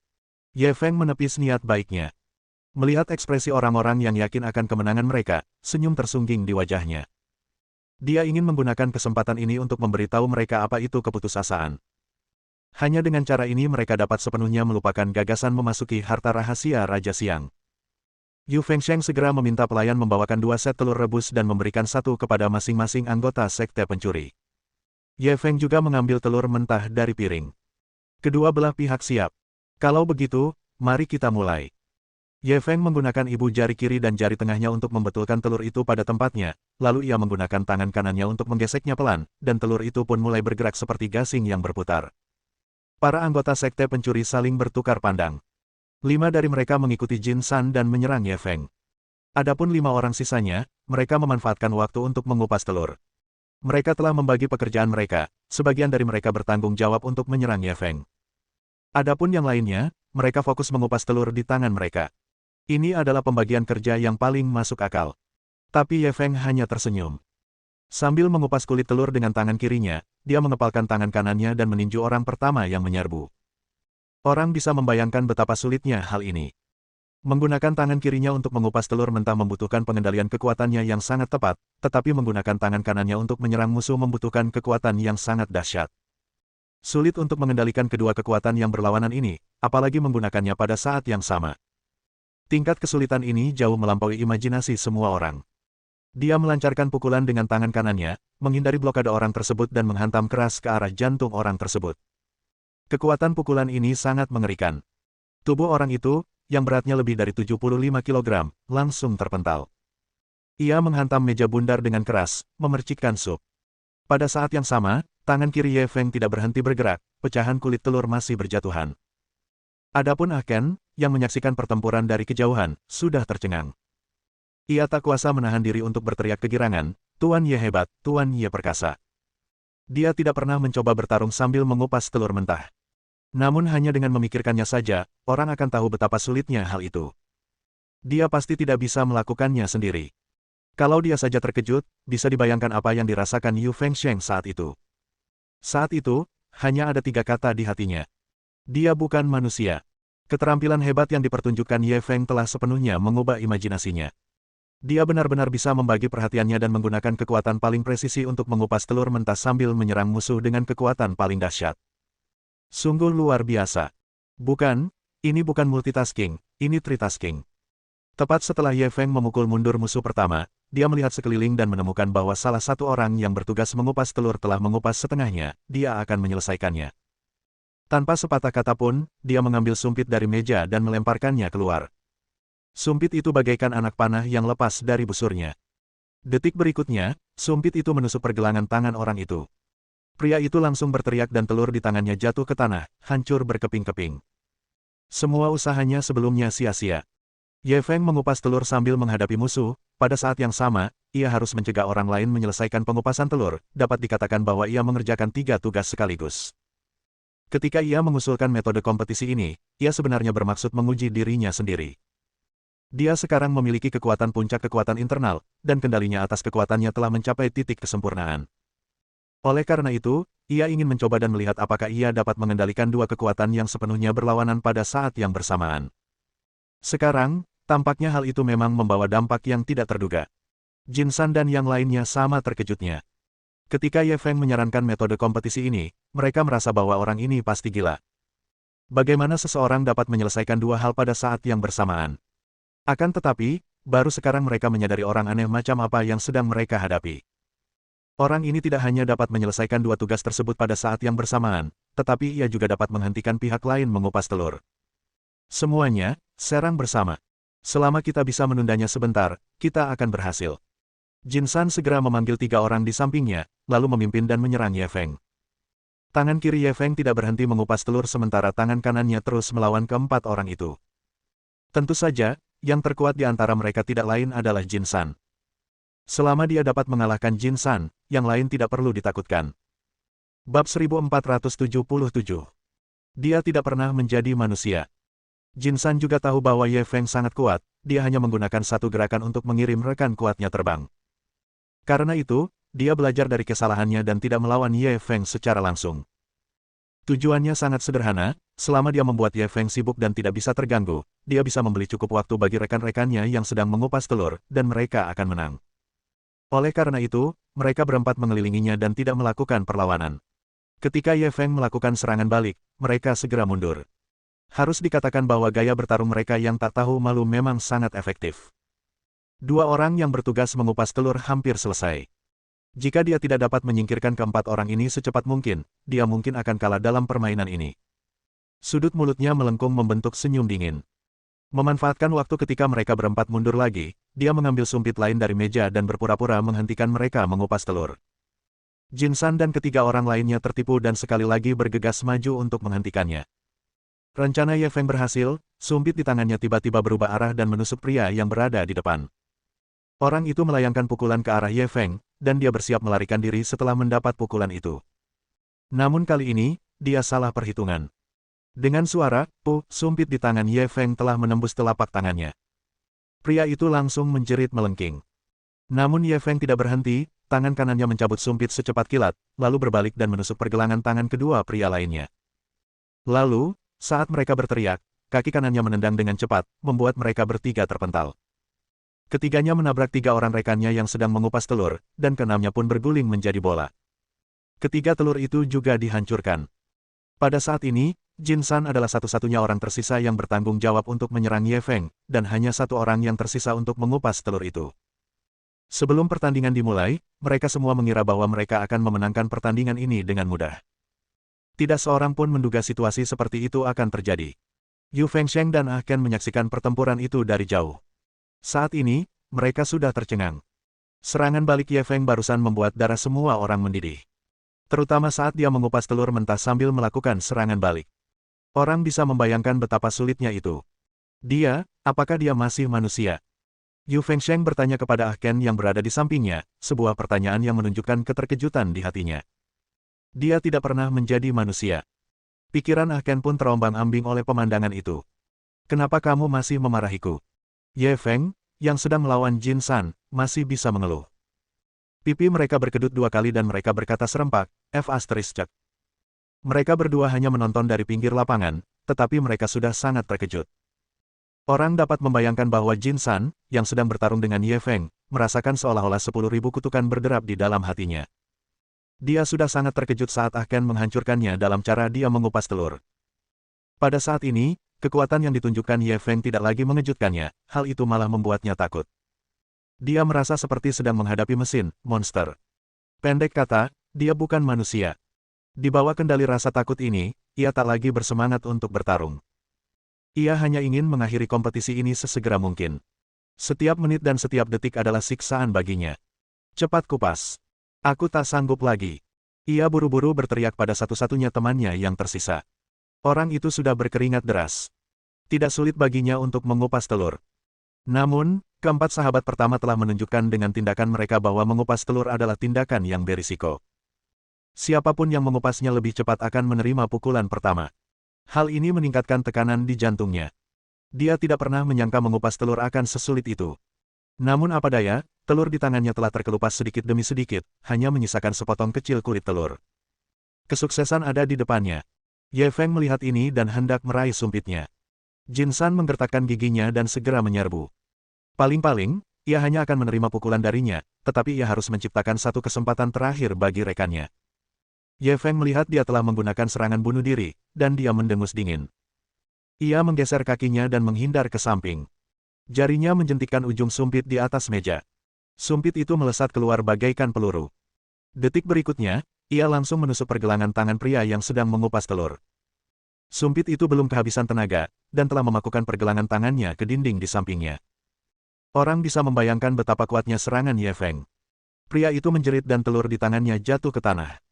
Ia ingin meraihnya kembali, tetapi tangannya yang lain terpaku di dinding. Setiap gerakan membuatnya merasakan sakit yang amat sangat, sampai-sampai ia ingin mati. Pada saat yang sama, Ye Feng berbalik, tinjunya berhenti di depan Jin San. Angin kencang yang dibawanya menyebabkan wajah Jin San terluka. Jika Ye Feng tidak menghentikan pukulannya, wajahnya pasti sudah meledak. Kamu kalah. Ye Feng memiliki senyum menawan di wajahnya saat dia perlahan merentangkan tangan kirinya. Telur mentah yang sudah dikupas muncul di telapak tangannya. Dia tidak hanya mengalahkan semua anggota sekte pencuri, tetapi dia juga mengupas telur mentah. Jin San menatapnya kosong. Setelah sekian lama, ia menundukkan kepala tanda menyerah. Kita kalah. Yu Fengsheng dan Ah Ken tidak bisa menahan diri untuk tidak bersorak. Penampilan Ye Feng sebelumnya hanya bisa digambarkan sebagai tidak dapat dipercaya. Ia harus menghadapi 10 tantangan sekaligus. Pada akhirnya, ia tak hanya berhasil mengalahkan ke-10 tantangan itu, tetapi juga berhasil mengupas sebutir telur mentah. Metode ini sungguh menakjubkan. 9 anggota sekte pencuri lainnya juga berjuang untuk bangkit dari tanah, menatap Ye Feng dengan ketakutan. Ye Feng saat ini bukan lagi manusia di mata mereka, dia adalah iblis. Jin San menahan rasa terkejut di hatinya, lalu menatap Ye Feng dengan kagum. Aku tidak menyangka kekuatan Tuan Ye begitu mengerikan, wawasan kita benar-benar luas. Kami bersedia menerima kekalahan kami. Kami tidak berani lagi ikut campur dalam urusan Makam Agung. Di hadapan kekuatan Ye Feng yang mengerikan, mereka tidak punya pilihan selain mundur. Jika dia terus terlibat, dia mungkin benar-benar kehilangan nyawanya. Itu bagus. Ye Feng merasa lega. Tujuannya hari ini telah tercapai. Ia telah menggunakan berbagai cara ampuh untuk mengintimidasi orang-orang dari sekte pencuri agar mereka tidak berani terlibat lagi. Hal ini juga mengurangi banyak hambatan baginya untuk memasuki harta rahasia Raja Siang. Jin San dan yang lainnya kemudian mengucapkan selamat tinggal kepada Ye Feng dan pergi dengan sedih. Yu Fengsheng kemudian berjalan mendekat, menatap Ye Feng dengan kagum. Aku tahu Tuan Ye sangat kuat, tapi aku tidak menyangka kau sekuat ini. Ini benar-benar membuka mataku. Dia pikir Ye Feng akan rendah hati, tapi dia tidak menyangka Ye Feng akan berkata, jika kamu mengikutiku, wawasanmu akan meluas. Yu Fengsheng langsung tercengang, tidak tahu bagaimana harus bereaksi. Ye Feng menyingkirkan ekspresi bercandanya. Selanjutnya, aku mungkin butuh bantuan Presiden Yu. Bab 1478. Akankah dia dibungkam? Yu Fengsheng pun buru-buru berubah serius. Tuan Ye, jangan terlalu formal. Kalau ada yang bisa saya bantu, beritahu saja. Ye Feng sudah menunjukkan nilai yang cukup, dia tidak sabar menunggu dia meminta bantuan lebih lanjut. Belum lagi hanya membantu, asalkan dia bisa memuaskan pihak lain, bahkan jika dia harus tidur dengannya. Selain itu, dia bisa memenuhi permintaan lainnya. Tentu saja, Ye Feng belum mempunyai pikiran itu, kalaupun ada, dia tidak bisa mengungkapkannya sekarang. Saya harap Presiden Yu akan membocorkan berita kekalahan Jin San dan yang lainnya. Tentu saja, sebaiknya Anda tidak menyebut nama saya. Semakin banyak orang tahu, semakin baik. Apakah kamu mencoba menakuti harimau itu? Yu Fengsheng segera mengerti maksudnya. Orang-orang yang datang hari ini hanyalah perwakilan dari sekte pencuri. Ada juga banyak pencuri yang tersebar. Mustahil menemukan mereka satu persatu untuk diajak bicara. Hanya dengan menyebarkan berita kejadian hari ini, pencuri kecil ini bisa mundur. Cerdas sekali. Ye Feng tanpa sadar mengusap hidungnya. Ekspresi Yu Fengsheng membeku, dan dia menatapnya dengan tidak percaya. Ye Feng juga tercengang. Dia begitu senang dengan dirinya sendiri, hingga dia lupa bahwa wanita di hadapannya bukanlah wanita biasa, melainkan ratu bawah tanah Jiangzuo. Rasanya agak tidak pantas untuk bersikap sembrono seperti itu. Ah Ken buru-buru memalingkan wajahnya. Sial, kalau aku tak sengaja melihat adegan seru seperti itu, apa aku akan terdiam? Itu, aku ada sesuatu yang harus dilakukan, jadi aku akan pergi sekarang. Yu Fengsheng jelas sedikit bingung. Ia meninggalkan sebuah kalimat dan segera pergi. Ketika dia sampai di pintu, dia tersandung pintu dan hampir jatuh tertelungkup. Ye Feng terdiam. Bukankah dia baru saja menyentuh wajahnya? Dia bahkan tidak takut membunuh orang, jadi mengapa dia takut akan hal ini? Ayo kita lanjutkan makannya. Dia menggelengkan kepala dan terus memanggil Ah Ken untuk makan. Lagi pula, makanan ini sudah dibiayai oleh bos, jadi sayang sekali kalau tidak dimakan. Tadi malam, seluruh struktur kekuasaan bawah tanah Jiangzuo berubah. Aliansi Black Mountain yang awalnya sangat arogan runtuh dalam semalam. Di sisi lain, Three Phoenix Society, yang berada di peringkat kedua, naik ke tampuk kekuasaan. Mereka tidak hanya menghancurkan Black Mountain Alliance secara pribadi, tetapi juga memanfaatkan situasi tersebut untuk mencaplok banyak industri milik Black Mountain Alliance. Dapat dikatakan bahwa pusat perhatiannya tidak ada bandingannya. Pada saat ini, seluruh dunia bawah memperhatikan setiap gerakan masyarakat Tiga Phoenix. Orang-orang bertanya-tanya apa langkah besar mereka selanjutnya setelah mereka mencaplok aliansi Black Mountain. Banyak pasukan yang sebelumnya berafiliasi dengan aliansi Gunung Hitam kini gemetar ketakutan. Mereka bahkan siap menghadapi pembersihan besar-besaran. Namun, apa yang tidak diharapkan semua orang adalah pesan pertama yang dikirim oleh Three Phoenix Society bukanlah untuk merombak kekuatan bawah tanah di Jiangzuo. Itu adalah pesan yang tidak dapat dipahami oleh banyak orang. Makna umumnya adalah bahwa banyak pencuri, yang dipimpin oleh Jin San, awalnya menginginkan sebuah makam besar. Namun, mereka dikalahkan oleh orang misterius yang kuat dan tidak punya pilihan selain mengundurkan diri dari kompetisi. Tak lama kemudian, Jin San sendiri dan 9 pencuri terkuat lainnya pun mengungkapkan berita ini, mengatakan bahwa mereka akan segera membatalkan operasi ini dan tidak berani berangan-angan lagi. Kebanyakan orang di dunia bawah bingung dengan berita ini. Namun, hal itu memberikan efek jera yang besar terhadap komplotan pencurian di Jiangzuo. Kali ini, cukup banyak pencuri datang dari segala penjuru ke Jiangzuo. Mereka awalnya bersiap memanfaatkan pembukaan makam untuk melakukan aksi besar. Siapa yang tahu bahwa saat keadaan mencapai puncaknya, 10 geng terbesar akan mundur secara kolektif, yang membuat semua geng tercengang. Terlebih lagi dari informasi yang terungkap, orang-orang Jin San terpaksa mundur dari operasi ini karena diancam oleh orang misterius. Untuk sesaat, para pencuri panik. Banyak geng yang berhati-hati segera memutuskan untuk mundur dari Jiangzuo. Namun, masih ada beberapa orang yang tidak menyerah dan ingin tinggal di Jiangzuo untuk mengamati sebentar. Jika sampai pada titik di mana mereka tidak punya pilihan selain mundur, belum terlambat untuk pergi saat itu. Saat Ye Feng menerima berita itu, dia sedang bermain catur Cina dengan Fuma Jianwu dan Zhuang Xiaoqiao di halaman sewaannya. Dia tidak terkejut dengan hasil ini. Para pencuri itu adalah sekelompok orang serakah yang tidak akan meneteskan air mata sampai mereka melihat peti mati. Kali ini, dia telah mencapai tujuannya dengan menakuti lebih dari separuh pencuri melalui Jin San. Yang memberinya sakit kepala lebih besar daripada gerombolan pencuri ini adalah perampok makam. Kelompok orang inilah yang menjadi kendala terbesar yang dapat mengancam operasinya kali ini. Lagi pula, orang-orang ini adalah sekelompok penjahat. Demi merampok makam, mereka rela melakukan apa saja. Lagi pula, ini makam Xiang Yu. Orang-orang ini pasti akan semakin gila. Untuk menghadapi sekelompok orang ini, dia mungkin harus menggunakan cara yang 10 kali lipat, bahkan 100 kali lipat lebih keras daripada cara menghadapi para pencuri itu. Memikirkan hal ini, ia menelepon Yu Fengsheng lagi dan memintanya untuk membantu membuat janji temu dengan geng-geng perampok makam terbesar. Ia ingin berbicara langsung dengan mereka. Yu Fengsheng setuju. Ia mengira kali ini akan semulus pertemuan sebelumnya dengan komplotan pencuri itu. Namun, 2 jam kemudian, Yu Fengsheng mengirim pesan. Para pemimpin perampok makam itu sama sekali tidak memperlihatkan muka padanya dan langsung menolak ajakannya. Yu Fengsheng bahkan mengamuk lewat telepon, mengatakan bahwa dia akan membuat geng-geng ini membayar harganya. Namun Ye Feng tahu betul bahwa karena mereka tidak memberinya muka, mereka tidak takut akan balas dendam dari masyarakat Tiga Phoenix. Sesungguhnya, para perampok makam ini lebih tertutup daripada para pencuri. Tidak peduli seberapa kuatnya masyarakat Tiga Phoenix, tidak akan mudah untuk menemukan semua orang ini. Ye Feng memikirkannya dan meminta Yu Fengsheng untuk membantu mengumpulkan informasi para perampok makam ini. Yu Fengsheng sangat efisien. Sekitar setengah jam kemudian, setumpuk informasi terkirim. Setelah Ye Feng selesai membaca informasinya, dia menemukan kelompok perampok makam yang terkuat. Geng perampok makam ini memasuki Jiangzuo secara terang-terangan atas nama tim arkeologi. Hal ini langsung menarik perhatiannya. Pemimpin geng ini adalah Yi Antong, seorang pria berusia 60-an. Identitas publiknya adalah seorang profesor arkeologi di sebuah universitas di barat laut. Ye Feng kemudian menelepon Cheng Feier dan memintanya untuk membantu menyelidiki universitas ini. Setelah diselidiki lebih lanjut, memang ada universitas semacam itu.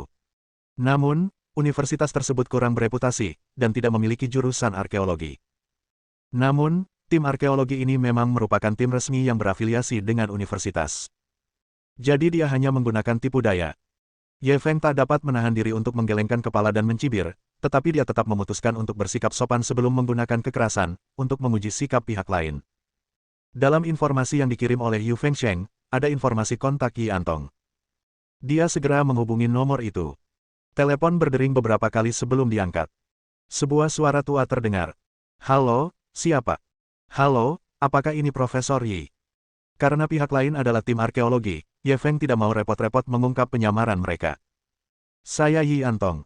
Siapa Anda? Pihak lain tidak menyangkal identitasnya sebagai seorang profesor dan malah bertanya pada Ye Feng. Halo Profesor Yi, saya Ye Feng. Bab 1479. Balas dendam. Ye Feng. Apa kita saling kenal? Mungkin kau tidak mengenalku, tapi seharusnya kau sudah mendengar bahwa 10 geng pencuri secara sukarela mengundurkan diri dari penjelajahan makam hari ini, kan? Itu kamu. Yi Antong rupanya juga mendengar tentang ini, dan suaranya dipenuhi rasa terkejut. Aku melakukannya. Ye Feng tidak bertele-tele, dia langsung mengakuinya. Pihak lain terdiam sejenak sebelum melanjutkan bertanya, lalu mengapa kamu meneleponku? Ye Feng memindahkan teleponnya ke tangan lainnya dan meletakkan bidak catur Cina di area Zhuang Xiaoqiao di papan permainan. Saya harap kalian akan mundur dari Jiangzuo. Setelah Yi Antong mendengar permintaan Ye Feng, ia langsung mencibir. Jadi kau ingin kami pergi dan kami akan pergi begitu saja. Kau pikir kau siapa? Dia tidak membuat Ye Feng marah, yang masih tersenyum. Aku hanya tidak ingin merusak hubungan kita. Aku bertekad untuk mendapatkan makam ini. Aku tidak ingin siapapun bersaing denganku. Hahaha, lucu sekali. Kalau kamu bertekad untuk mendapatkannya, kami juga bertekad untuk mendapatkannya. Kalau begitu, mari kita bersaing secara adil. Siapapun yang lebih baik akan membukanya. Tawa Yi Antong dipenuhi dengan keyakinan yang tinggi. Jelas sekali bahwa ia bertekad untuk memenangkan operasi penggeledahan makam ini. Jadi, Profesor Yi tidak akan memberiku belas kasihan. Ye Feng tidak berdaya. Hehe, aku bahkan tidak mengenalmu. Kenapa aku harus berbaik hati padamu? Hanya karena kau berhasil mengusir pencuri-pencuri itu. Kau bisa mengusir mereka, tapi kau ingin mengusirku. Bermimpilah. Yi Antong sama sekali tidak menunjukkan wajah apapun, dan kata-katanya juga sangat kasar. Ye Feng hanya bisa menghela napas. Aku tidak ingin bertindak terlalu jauh, jadi aku meneleponmu sebelumnya. Jika kau tetap keras kepala, aku mungkin akan menggunakan beberapa cara ekstrim. Saat itu tiba, geng perampok makammu mungkin akan bubar. Hahaha, apa kau mencoba menakut-nakutiku? Apa kau benar-benar berpikir aku, Yi Antong, takut? Kalau kau punya trik, pakai saja. Apa kau ingin menakut-nakutiku hanya dengan beberapa kata? Kau pikir kau siapa? Brengsek. Yi Antong mengumpat lagi dan menutup telepon. Ye Feng menggelengkan kepalanya dan tersenyum, dia meletakkan teleponnya di atas meja dan kembali bermain catur Cina. Saya menang. Dia meletakkan bidak catur terakhir di sisi papan permainan Zhuang Xiaoqiao, sambil tampak puas. Tidak, aku tidak melihatnya tadi. Ayo kita mulai lagi. Zhuang Xiaoqiao langsung pura-pura bodoh. Kamu hanya punya satu kesempatan. Tidak ada ruang untuk penyesalan. Ye Feng tidak tahu apakah dia sedang berbicara dengan Zhuang Xiaoqiao atau Yi Antong. Karena persuasi tidak berhasil, ia hanya bisa menggunakan metode kilat. Dia hanya bisa berharap Profesor Yi tidak akan menyesalinya. Hotel Jiangzuo Yutian. Kelompok perampok makam yang menyamar sebagai tim arkeologi berkumpul di sini. Bos, nada bicaramu tadi keras sekali. Apa itu akan membuat anak itu marah? Seorang pria dengan bekas luka pisau di wajahnya menatap gugup ke arah Yi Antong, yang sedang duduk di sofa dan menyeka sekop loyang. Dua orang di sampingnya juga angkat bicara.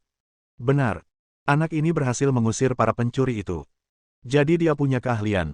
Kalaupun kita tidak menuruti perintahnya, kita tidak perlu menyinggung perasaannya, kan? Tepat sekali. Kudengar anak ini punya hubungan baik dengan pemimpin Three Phoenix Society, Yu Fengsheng. Kalau kita terlalu menyinggung perasaannya, operasi kita akan terganggu. Yi Antong tertawa meremehkan ketika mendengar mereka bertiga. Beraninya bocah yang masih bau susu mengancamku. Apa kau pikir aku menghabiskan separuh hidupku di dunia persilatan dengan sia-sia? Kalau aku tidak melawan, bagaimana kita bisa bertahan di dunia persilatan setelah kabar ini tersebar? Pria berwajah bekas luka itu mengerutkan kening.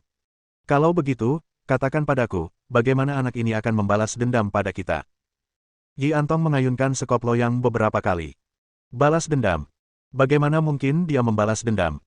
Kita bukan lagi sekelompok perampok makam, melainkan tim arkeologi legal. Apa yang bisa dia lakukan pada kita? Baru pada saat itulah ketiga orang lainnya mengingat status mereka saat ini dan mulai memuji Yi Antong. Hampir lupa. Kita sekarang tim arkeologi legal. Apa yang perlu ditakutkan?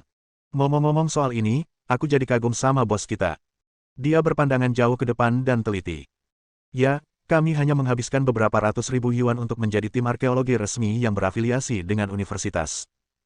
Kalau kita ikut-ikutan bos seperti itu, takut nggak bisa kaya. Yi Antong bahkan lebih senang dengan dirinya sendiri setelah disanjung oleh mereka bertiga. Pada saat itu, dia telah memberikan uang beberapa ratus ribu yuan kepada presiden universitas yang kurang bergengsi itu dan telah menggabungkan diri dengan universitas ini. Saat itu, semua orang di geng itu menentangnya, merasa bahwa dia telah menghabiskan uang dengan sia-sia. Sekarang mereka tahu betapa bijaknya dia, bukan? Setelah menjadi tim arkeologi resmi, mereka dilindungi oleh hukum. Kalau anak itu berani menggunakan cara ilegal untuk mencari masalah, mereka bisa saja memanggil polisi. Karena itulah dia tidak mempedulikan ancaman Ye Feng. Mari kita lihat apa yang bisa dilakukan anak ini kepada mereka. Hari sudah gelap. Si tua kelima dan yang lainnya pergi untuk menyelidiki. Aku tidak tahu bagaimana keadaan mereka. Mereka belum kembali. Yi Antong menatap langit di luar. Malam sudah mulai larut. Ada lebih dari selusin orang dalam geng mereka. Selain mereka berempat yang tetap tinggal menjaga makam, yang lainnya telah keluar untuk menanyakan kabar mengenai makam tersebut. Kenapa kita tidak menelepon mereka dan bertanya? Apa ada yang salah? Scarface sedikit khawatir. Jangan khawatir, si tua kelima dan yang lainnya pintar. Apa yang bisa salah? Yi Antong meletakkan sekop loyang dan perlahan berdiri. Aku agak lapar. Ayo kita keluar dan makan sesuatu. Ayo pesan makanan untuk dibawa pulang. Meskipun kita tim formal, sebaiknya kita berusaha untuk tidak menunjukkan wajah kita, saran Scarface. Yi Antong berpikir sejenak dan akhirnya mengangguk setuju. Mereka berempat lalu memesan makanan untuk dibawa pulang. Akan tetapi, setelah menunggu hampir 1 jam, pesanannya tidak kunjung datang. Yi Antong berdiri dengan cemas. Kenapa pesan antarnya belum datang? Aku sudah bilang untuk makan di luar, tapi kalian ngotot pesan antar. Sial, aku jadi kelaparan. Petik 2. Scarface mengeluarkan ponselnya dan melihatnya. Tinggal beberapa ratus meter lagi. Kenapa kau tidak bergerak? Kalau tidak berhasil, telepon dia dan beri dia dorongan. Kalau tidak berhasil, beri dia ulasan buruk. Yi Antong punya kebiasaan buruk. Selama dia lapar, emosinya akan mudah tersinggung. Scarface hendak memanggil tukang pengiriman. Pada saat ini, terdengar ketukan di pintu. Makanannya akhirnya datang. Aku akan memarahinya habis-habisan. Scarface segera bangkit untuk membuka pintu. Ketika pintu terbuka, seorang pria dan seorang wanita berdiri di luar. Pria itu tampan, lembut, dan memiliki senyum menawan di wajahnya. Dia tidak terlihat seperti kurir yang terpapar cuaca. Dia lebih mirip mahasiswa. Di samping pria itu ada seorang gadis cantik mengenakan gaun lolita. Bab 1480. Aku sudah memberimu cukup wajah, benar. Ketika Scarface melihat gadis itu, dia tidak dapat menahan diri untuk tidak menelan ludah. Dia bukan orang desa yang belum pernah melihat wanita cantik. Setiap kali menyelesaikan pekerjaan besar, dia akan menghabiskan uang untuk beberapa wanita penghibur untuk menghilangkan stres. Wanita-wanita itu sudah sangat cantik di matanya. Akan tetapi, dibandingkan dengan gadis di depannya, mereka hanyalah sekelompok monster jelek. Gadis di depannya memiliki fitur wajah yang sangat indah. Perpaduan fitur-fitur itu sungguh sempurna. Terutama saat ia mengedipkan mata besarnya, itu memberinya perasaan imut. Ia tak kuasa menahan keinginan untuk mencabulinya. Pada saat ini, dia tiba-tiba berani menarik gadis ini ke dalam kamar dan menganiayanya. Begitu pikiran ini muncul, dia tidak dapat lagi menahannya. Kenapa kamu bawanya telat banget? Kamu yakin aku nggak bakal ngasih ulasan jelek? Dia menahan sejenak iblis dalam hatinya dan menatap laki-laki itu dengan tidak senang. Pada saat ini, pria ini kurang lebih tampak tidak enak dipandang. Maaf, saya terlambat. Pria itu tersenyum meminta maaf sambil membawa beberapa kantong belanja di tangannya. Scarface menoleh dan melirik wajah gadis itu. Kau membawa pacarmu untuk mengantar makanan. Pria itu tersenyum canggung dan menyerahkan 4 kantong makanan. Makanan bawa pulang. Scarface tanpa sadar mengulurkan tangan untuk mengambilnya, tetapi ia berpikir sejenak dan menarik tangannya. Tanganku terluka. Bawa masuk. Pria itu mudah diajak bicara dan memasuki ruangan tanpa mengucapkan sepatah kata pun. Scarface lalu menatap gadis yang menunggu di tempat yang sama. Mau masuk dan duduk. Aku tidak mau. Gadis itu menggelengkan kepalanya tanda menolak. Jangan berbasa-basi. Masuklah dan minum segelas air. Scarface berusaha sekuat tenaga untuk tersenyum ramah, tampak seperti paman aneh yang mencoba menculik seorang gadis kecil. Gadis itu ragu sejenak sebelum mengangguk. Baiklah kalau begitu. Lalu, dia mengikutinya ke dalam ruangan. Scarface langsung merasakan seluruh tubuhnya memanas. Ia menggosok-gosokkan tangannya dengan kuat, lalu cepat-cepat menutup pintu dan menguncinya. Membayangkan bagaimana gadis ini akan menikmati dirinya di bawah tubuhnya membuatnya merasakan ledakan kegembiraan. Yi Antong dan 2 orang lainnya melihat seorang pria asing masuk dan hendak memarahinya. Namun, saat mereka melihat gadis yang sangat cantik mengikutinya masuk, mereka langsung mengerti. Scarface adalah yang paling bejat di antara mereka, dan kali ini, dia memikirkan hal lain. Ini bukan pertama kalinya mereka melakukan hal ini. Mereka sudah terbiasa dengan hal ini. Setiap kali, mereka akan mengambil beberapa foto telanjang gadis-gadis itu dan memberi mereka sejumlah besar uang tutup mulut, dan gadis-gadis itu pada dasarnya akan diam karena paksaan dan godaan. Namun pembukaan makam itu sudah dekat, seharusnya tidak ada komplikasi apapun. Namun, gadis ini luar biasa cantiknya. Membuat pengecualian sesekali bukanlah masalah besar. Ketiganya saling bertukar pandang dan berdiri tanpa mengedipkan mata. Mereka telah bekerja sama selama bertahun-tahun dan memiliki pemahaman diam-diam. Satu tatapan saja sudah cukup. Dua orang di antaranya bertugas menaklukkan pria itu, dan seorang lagi bertugas mengikatnya dengan tali. Pria berwajah penuh bekas luka itu bertugas menaklukkan wanita tersebut. Ini pesanan Anda. Silakan tanda tangan di sini. Pria itu tampaknya tidak menyadari perilaku aneh mereka saat meletakkan keempat pesanan di atas meja kopi. Kamu sudah bekerja keras. Ayo, minum segelas air. Yi Antong mengambil segelas air dari meja dan menyerahkannya kepada pria itu. Pada saat yang sama, dua orang bawahannya telah berputar di belakang pria itu dan perlahan mendekat. Tidak perlu. Pria itu melambaikan tangannya. Sebaiknya kau minum sedikit. Kalian sudah susah payah. Saat Yi Antong berbicara, ia tiba-tiba menyiramkan air dari cangkirnya ke arah pria itu. Pria itu buru-buru mundur. Pada saat yang sama, kedua kaki tangannya juga mulai bergerak, bersiap untuk menangkap pria itu. Namun, apa yang tidak mereka duga adalah mahasiswa yang berpenampilan seperti pria sejati itu justru dengan lincah mengelak dari kejaran keduanya dan minggir ke pinggir. Apa yang kalian lakukan? Pria itu menatap mereka bertiga. Tidak ada kepanikan di wajahnya. Malahan, ada senyum tipis. Orang ini tidak lain adalah Ye Feng. Gadis yang mengenakan gaun lolita itu tentu saja Fuma Jianwu. Hampir pada saat yang sama, pria berwajah penuh bekas luka itu menerkam ke arah Fuma Jianwu. Menurutnya, bukankah mudah untuk mengendalikan gadis yang kurus dan lemah? Akan tetapi, yang tidak diduganya ialah meskipun gadis itu membelakanginya, dia langsung menghindar ke samping, menyebabkan dia tidak dapat menerkam apapun. Ia mendongak dan melihat seringai di bibir gadis itu. Jelas sekali bahwa ia telah membaca pikiran mereka. Baiklah, dua bocah kecil ini cukup pintar. Ayo kita bermain dengan mereka. Yi Antong tersenyum sedih, dia hendak berjalan menuju Ye Feng. Profesor Yi, saya tidak menyangka Anda memiliki sisi buruk seperti itu sebagai ketua tim arkeologi. Ye Feng menatap Yi Antong sambil tersenyum, dia tidak dapat menahan diri untuk mengejeknya. Kamu, siapa kamu? Yi Antong terkejut ketika mendengar orang lain memanggilnya, Profesor Yi. Lagi pula, suara ini terdengar familiar. Seperti yang kukatakan sebelumnya, kalau kamu tetap keras kepala, aku mungkin akan menggunakan cara-cara ekstrim. Apa kamu lupa secepat itu? Ye Feng mengambil makanan pesanan dan duduk di sofa, membukanya, lalu memakannya. Fuma Jianwu mengikuti dan membuka restoran pesan antar, memakannya dalam gigitan kecil. Kamu, Ye Feng. Ekspresi Yi Antong berubah drastis. Tiga lainnya segera menjadi waspada. Jangan gugup. Aku mungkin belum menjelaskannya di telepon tadi, jadi untuk menunjukkan ketulusanku, aku akan mengunjungimu secara langsung. Aku sudah cukup berbangga padamu, kan? Ye Feng menyantap makanan takeaway itu sambil tersenyum pada mereka bertiga. Kita tidak punya apa-apa untuk dibicarakan. Silakan pergi sekarang juga. Yi Antong menatapnya dengan ekspresi muram.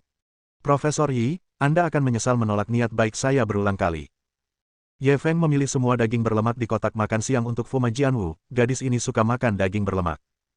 Fuma Jianwu seperti seekor kelinci kecil, mengunyah makanan yang diberikan tuannya.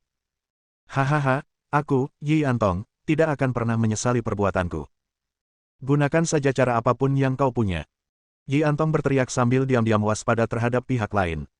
Karena kamu ingin melakukannya dengan cara yang sulit, maka aku tidak perlu bersikap sopan. Ye Feng menghela napas, perlahan-lahan dia meletakkan kotak makan siangnya dan berdiri. Seketika keempat perampok makam itu mundur ketakutan dan siap beraksi kapan saja. Namun Ye Feng tidak berniat menyerang, ia berjalan mengelilingi ruang tamu dengan tangan di belakang punggung. Tim arkeologi kalian ini palsu, kan? Yi Antong mencibir ketika mendengar ini. Ini tipuanmu. Mau pakai ini untuk mengancam kami. Kalau begitu, aku khawatir kau salah. Benar, tim arkeologi kami palsu. Cepat laporkan kami. Tiga orang lainnya juga tertawa tanpa rasa takut. Di mata mereka, metode pemerasan Ye Feng terlalu rendah. Dia ingin menggunakan metode ini untuk memaksa mereka menundukkan kepala. Konyol sekali.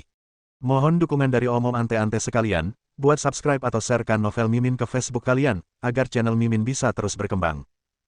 Dengan begitu, Mimin bisa lebih semangat untuk up novel seru lain ke depannya. Buat teman-teman yang sudah subscribe dan sharekan novel Mimin, Mimin ucapkan terima kasih sebanyak-banyaknya.